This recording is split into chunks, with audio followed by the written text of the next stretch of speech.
Hello and welcome back to another Piskie Bite, miniature episodes where we explore the folklore, history and legends from across Devon and Cornwall.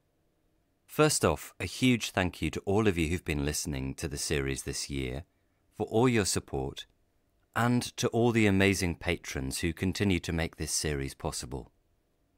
If you'd like to help support the show, then please give us a like, subscribe, maybe leave a review, or just spread the word among your friends. All of that really helps. If you'd like to help support the series further, then you can check out my Patreon page at patreon.com/The Piskie Trap. With Christmas just a few days away, everyone's starting to feel festive, and so I thought it would be nice to round off the year by taking a little look at a few of the old festive traditions and customs from across Cornwall.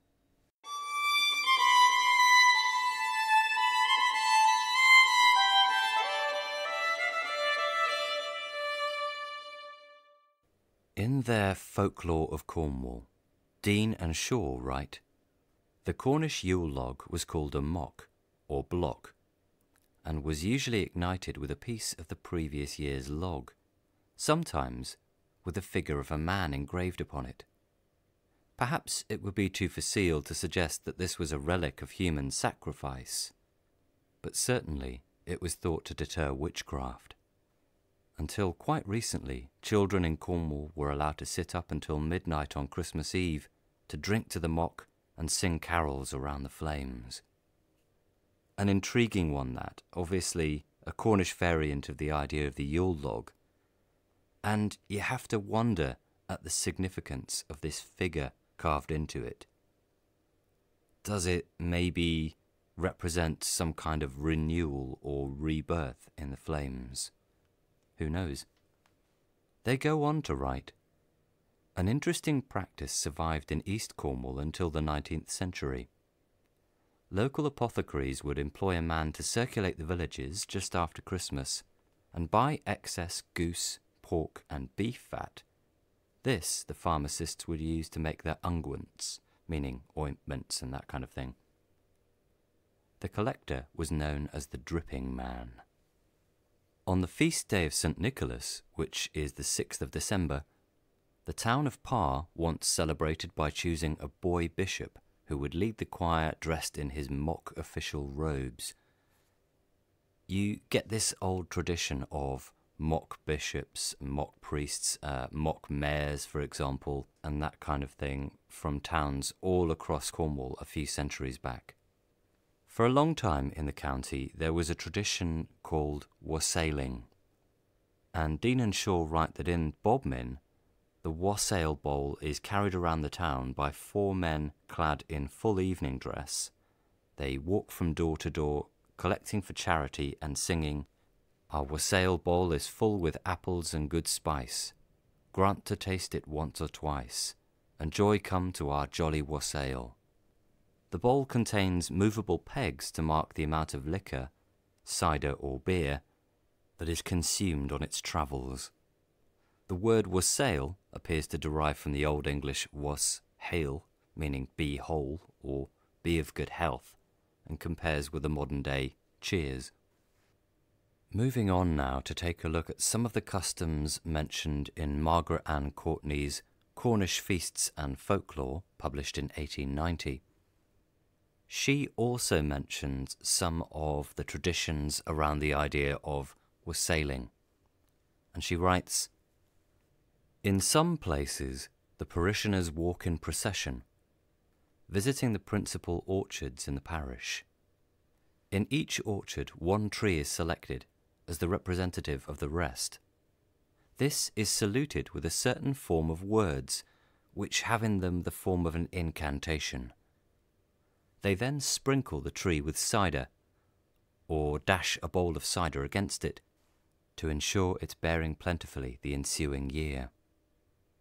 In other places, the farmers and their servants only assemble on the occasion, and after immersing apples in cider, hang them on the apple trees.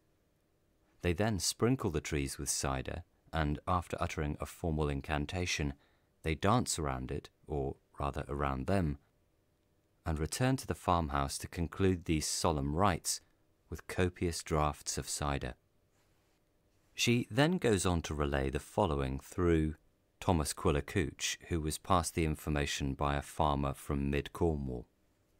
In Warlegan, on Christmas Eve, it was customary for some of the household to put in the fire, meaning to bank it up, and the rest to take a jar of cider, a bottle, and a gun to the orchard, and put a small bough into the bottle.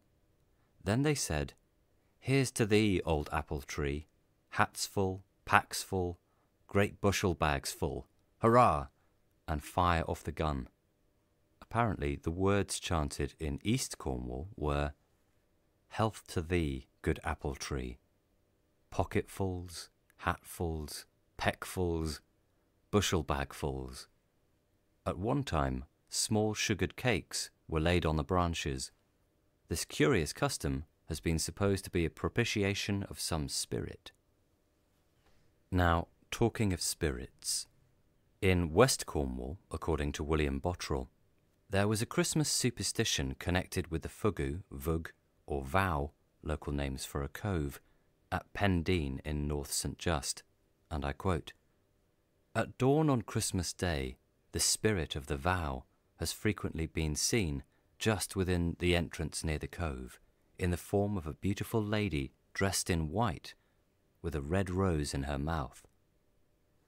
There were persons living a few years since who had seen the fair but not less fearful vision, for disaster was sure to visit those who intruded on the spirit's morning airing." Ghosts are often a tradition around Christmas time, and a famous example that we mentioned in the episode on phantom coaches is the Molesworth Arms over in Weybridge, where at midnight a phantom coach, drawn by 4 horses and driven by a headless coachman, was said to gallop through the courtyard every New Year's Eve. With New Year's in mind, back in the 1880s, Thomas Quiller Couch wrote in the Western Antiquary, "Parties are general in Cornwall on New Year's Eve to watch in the new year and wish friends health and happiness, but I know of no peculiar customs, except that before retiring to rest, the old women opened their Bibles at haphazard to find out their luck for the coming year.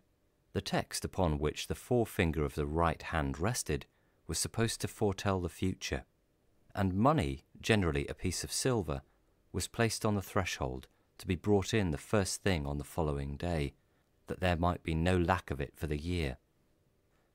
Nothing was ever lent on New Year's Day, as little as possible taken out, but all that could be brought into the house. I have even known the dust of the floor swept inwards." So, just a few there of the old customs from around Christmas time. That's it for this little festive Piskie Bite. I hope you've enjoyed it.